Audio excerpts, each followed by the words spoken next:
laki pun perlu belajar ke pasal darah perempuan? Laki memang sangat-sangat kena belajar pasal darah perempuan. Apa kena-mengena? Kalau kau kahwin, kau dapat anak perempuan macam mana? Kau nak ajar apa? Hantar ikhlas. Dan isu dia kau kahwin dengan perempuan. Okey. Ar-rijalu qawwamuna 'alan nisa. Lelaki itu, kalau terjemahan biasa kan, qawamun ni orang terjemah apa? Pemimpin. Dalam bahasa Arab, qawam, dia tepat in konteks untuk kita feeling pada ayat ni adalah lelaki ar-rijalu qawwamun bertanggungjawab kepada wanita. Bertanggungjawab dari segi segalanya, dunia akhirat, urusan fardu ainnya. Kalau dia tak tahu, engkau tahu untuk ajarkan.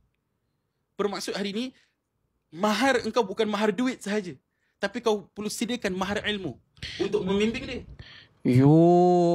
Tapi saya tak pernah dengar lagi bila kawan-kawan saya jumpa mak ayam bakal isteri dia mertua ke, tak ada lagi mertua tanya dekat bakal menantu, berapa jenis darah istihadah, berapa jenis darah haid. Kita kena start. Kenapa tak tanya? Padahal itu penting kan? Sangat-sangat penting.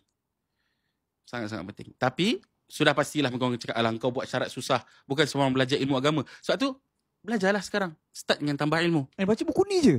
InsyaAllah adalah basic. So orang tanya, saya ada beli satu buku dan saya pernah baca, ni adalah situasi yang ketiga. Awak yang ketiga, insyaAllah jawapannya macam ini. Macam tu.